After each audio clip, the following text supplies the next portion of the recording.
Hello language lovers, welcome to my channel. How are you doing? It's Thursday. We're getting there, right? I'm so tired already. Okay, so today we're going to hail a black man. You know I like a good hero and yeah, black men, they can make good heroes. So last Saturday, a black man saved a white man's life, or at least he saved him from severe injuries by carrying him away on his shoulder like a sack of potato, away from a fray that was happening at Waterloo Station here in London. So what, you might ask? This happened during the Black Lives Matter protest. The white man who was saved by the black man was a supremacist. He was a white supremacist. The status protectors, that's what they call themselves now. It's a good excuse, right? So they clash with the Black Lives Matter movement or affiliates with the excuse that they're just there. Yeah, they're trying to save the statues from defacing that is happening around the world against or on supposedly and not supposedly racists, right? There's this guy, Male, the victim, who is being beaten up by black people. And I mean, I can only imagine what he has done to be beaten up by black people in London. It was certainly not randomly, and he was a white supremacist, so he must have been doing stuff. And it actually happened around South Bank. I don't remember if there is a statue of a racist person there that he was supposed to be defending. Was it a coincidence that as a white supremacist was being beaten up? No, the rest of his friends managed to run away.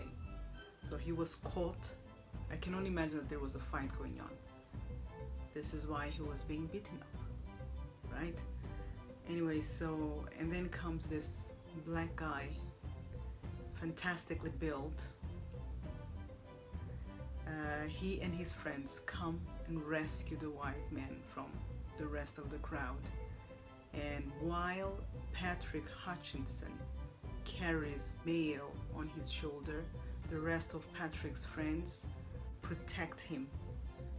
Even though they were protecting him, Patrick, I'm calling him Patrick instead of Hutchinson, his surname.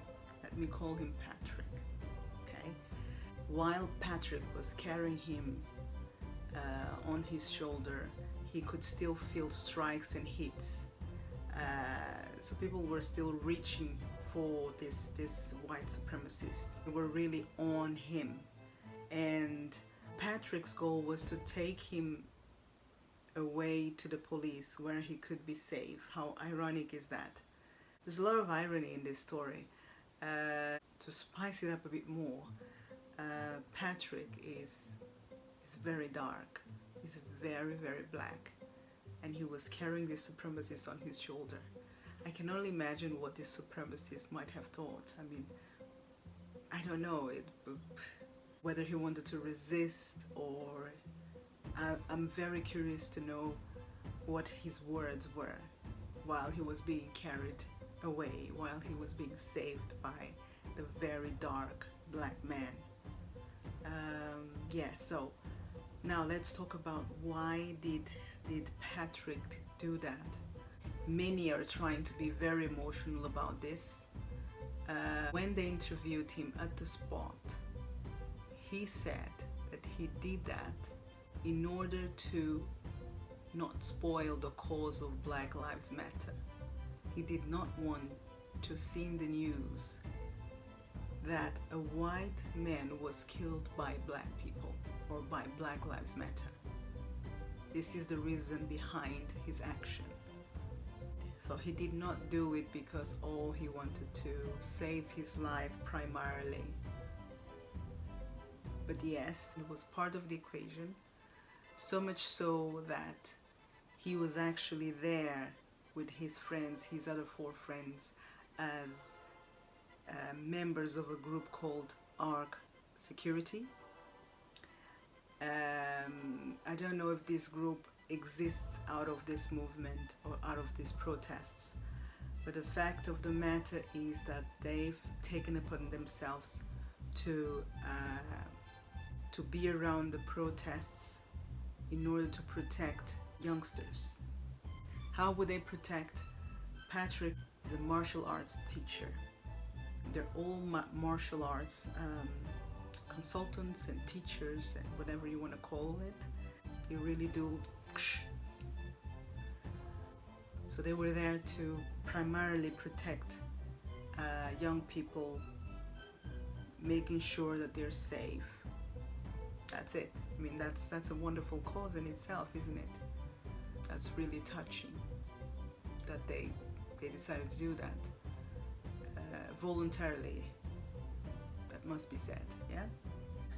We all know that Mr. Male, who is the victim, he's 55. Getting in trouble at 55, I mean, he's a grandfather already. Come on. I don't know. I mean, there's time for everything. You want to go fight in a place like London, maybe it would make more sense to do that in Berlin or in Germany altogether. But in a place like London, where multiculturalism does exist peacefully, how do you sustain so much anger? These days, not much violence, not much confrontation happens based on race, you know what I mean? So you're 55 years old, you have grandchildren. Chill out, man. Really, that's my message to you all old people. Chill out. Get peaceful. Peace and love. Listen to some Bob Marley. How about that? He sent his son to thank Patrick for what Patrick did. And I'm wondering, why does he have to send his son? He had the guts to fight at his age, to fight on the streets. And now he cannot say thank you, a mere thank you. He has to send his son, 21-year-old son, to thank Patrick. Do we believe? I don't. We're still to hear from him. That's that. I think I want to draw a parallel with what happened with Floyd in terms of the reasoning of all these protests, with the reasoning behind what Patrick did, or behind why Patrick did what he did. So for those limited people out there who still don't understand, why is it that we're all protesting because a criminal was killed? Why are we elevating Floyd to a hero? First of all, just like Dave Chappelle said, you white people, or you white police officers, you made him a hero by killing him. Secondly, it's not about who he is as a person or what he did. It's more about what's been done to him in the way it was done to him. Highly racially humiliating. That is the point. Okay, and the last thing I want to say, or I want to suggest, is that Americans, really, I think you need to relax. I think you need to travel the world to see how people live around the world, because you don't seem to understand how you're stressed. I mean, 2 weeks of holiday.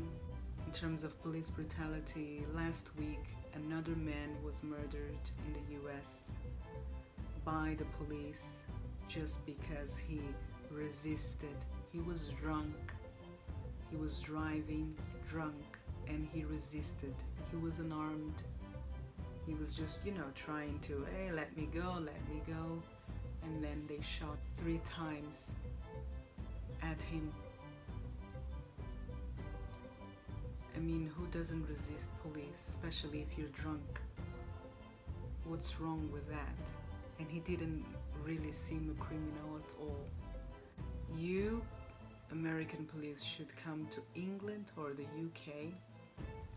Not that there's no police brutality in this country. There is, and there is everywhere police brutality.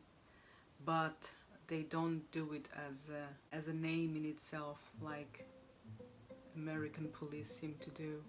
Obviously, it has very little to do with training in itself. I think it has to do with principles that are instilled in the police force or law enforcement agencies in general in the US. Because I mean, it's not normal to just, you know, fire. For example, a couple of years ago, probably 30 now, 1999, there was a guy who was an innocent guy, but he was shot 41 times. 41 times in the US. That was in New York, I think. I mean, that attitude. You want to dismantle the person, and you want to, this is how you despise a human being, a race. You shot 41 times at an innocent person, and he was 22. He was not the guy that they were looking for. That's America. So this is obviously a deep, deep principle matter. It's not just, oh, it so happened that I had a gun and then, well, I had to shoot because he was just being threatening. He was just being intimidating. You should come here and see how much and what drunk people do to the police officers in this country and around Europe, around the world. But in England it's quite classic that the police officers are quite good babysitters to drunk people around the country.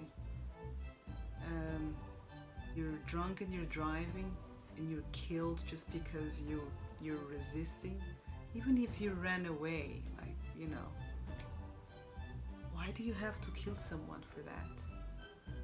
So I mean, I think that the US needs to see how the rest of the world lives well, and we look at you guys as you were living in the Middle Ages. Really, that's what I think. I think you were just one of the weirdest countries in this world. And the other day I also saw that a guy who recovered from COVID-19, he was obviously in the hospital there, is now having to pay like $1 million. What is this? I mean, there's no logical explanation for us here, the rest of the world.